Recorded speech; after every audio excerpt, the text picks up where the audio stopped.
Hey, I'm Scott Alan Miller, and this is a special episode I wanted to do because we do some investing advice and business advice on this channel. And welcome to the Scott Alan Miller vlog.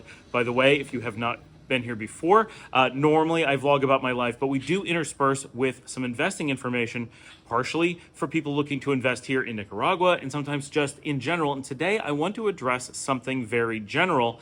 And it's really addressing a common scam out there for people who are looking to invest. And I saw this today on LinkedIn, and it's so easy to refute and display how much of a scam this is. But people are very susceptible to the way that scams are done, which is what makes them effective scams. So I want to talk about this. Here's what we saw. So first of all, what we saw, and then what we use as a baseline, and then we're going to run some numbers for you. What we saw, someone posted the best way to become a millionaire, the fastest way to become a millionaire, the most reliable way to become a millionaire. Take $250,000 and invest it in the real estate business today, and magically in 40 years, you will have $1 million.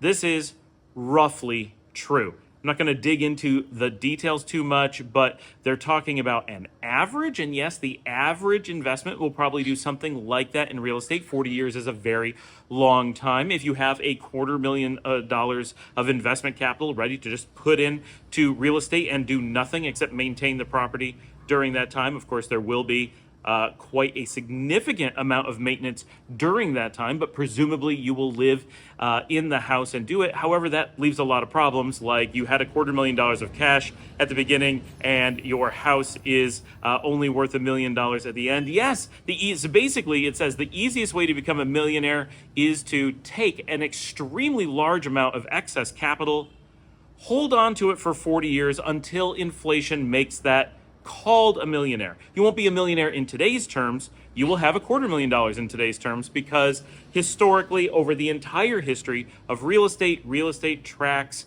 the growth of inflation. Roughly the cost of a house is simply determined by inflation over the long haul. In little bits of time, yes, it can go up and down. We've done a video about real estate and why it does this, but that's basically what you're looking at. So at the end of 40 years, will you have $1 million?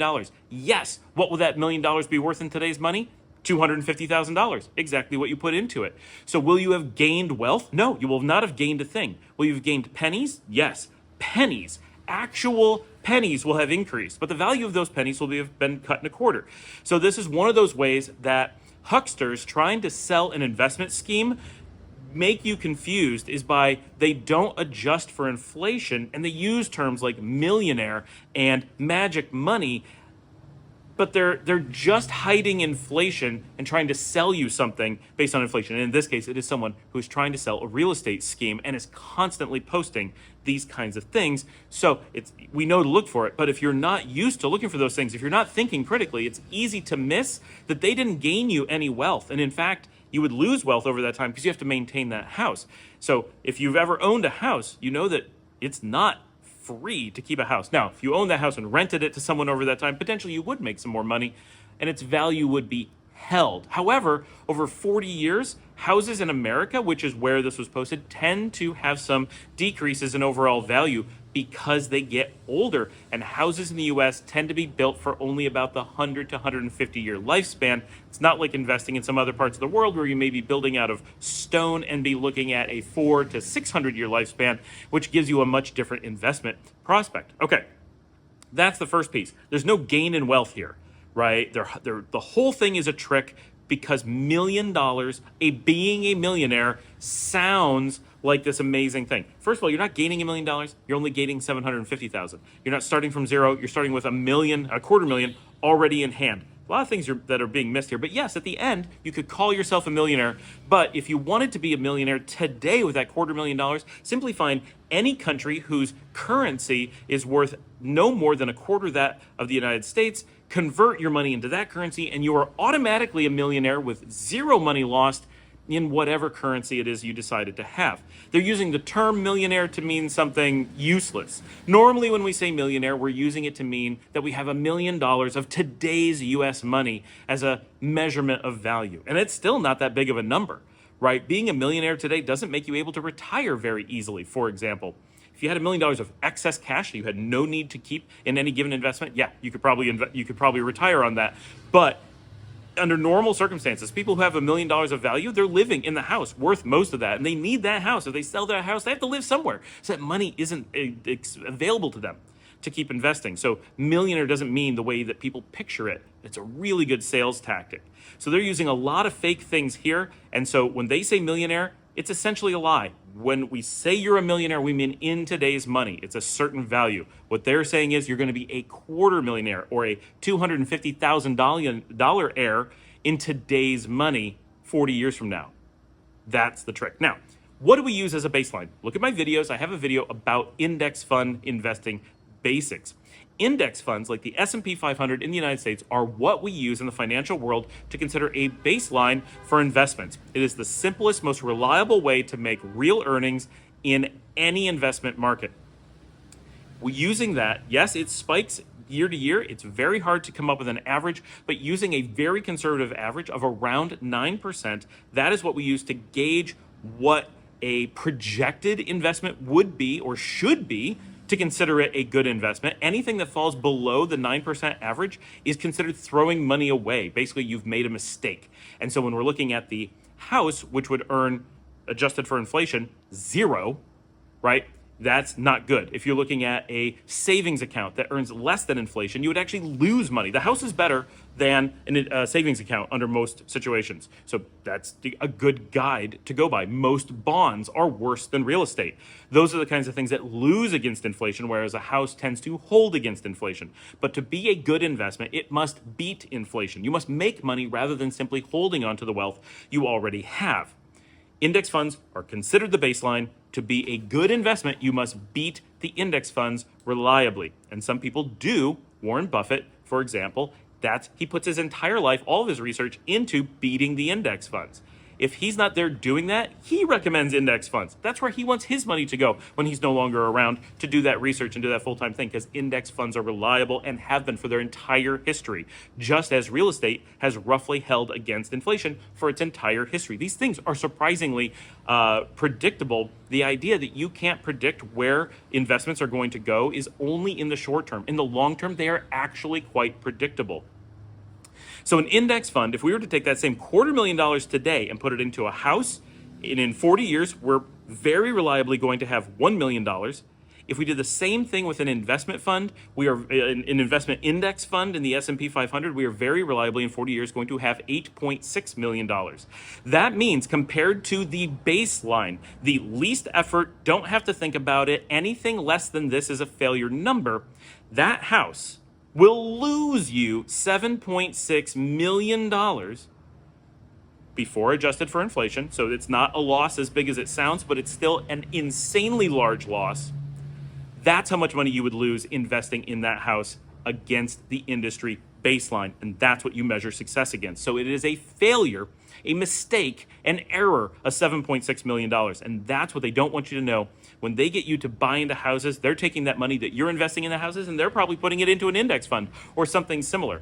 That's how they're making their money. It's easy for banks and other entities to make a lot of money against people who are investing in real estate because they know that the people investing in real estate on average, and that's you do it over a large group and you use averages, they're just going to hold against inflation. And you know that you can take that money, invest it in index funds, and cover their money while making obscene amounts of growth.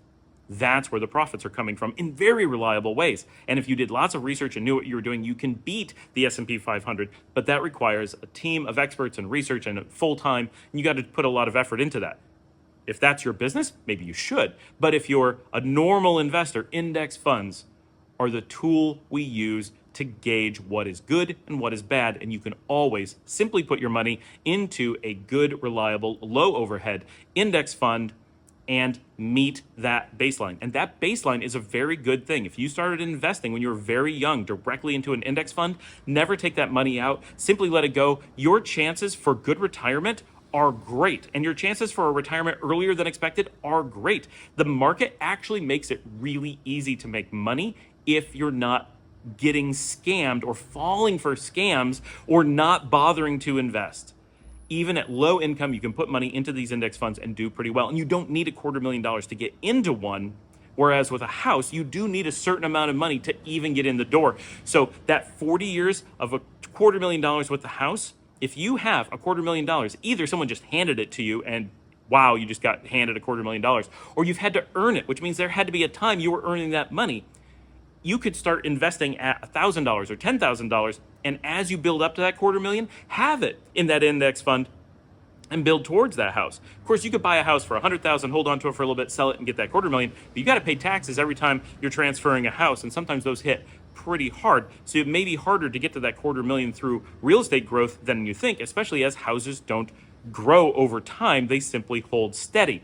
There's a lot of very nuanced things that are easy to miss because people trying to sell real estate and other investment scams are going to give you raw numbers that sound good, but you need to look at them with a critical eye. And most importantly, keep investment baselines in your mind. 9% year over year. That's the growth you expect if you're doing a good job. And reliably with very low risk, practically none. So nothing zero, but far lower risk than any other investment vehicle. And that's another thing that's important to remember. There is nothing that is or can be lower risk than an index fund. Not gold, not pork futures, not bonds, not real estate. None of them even remotely come close to the reliability and safety of a high returns index fund. And that's what makes the index fund the baseline.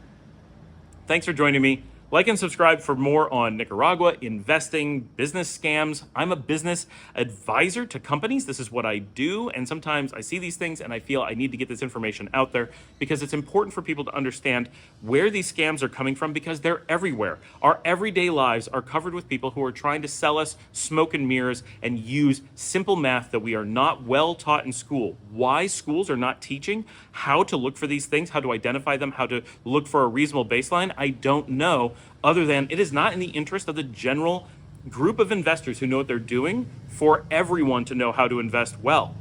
The way you make money as an investor is from everyone else losing. So if you're a winner, if you're someone with an index fund or better, it is in your interest for everyone else you know to do bad things like investing in real estate because their losses are where your gains come from.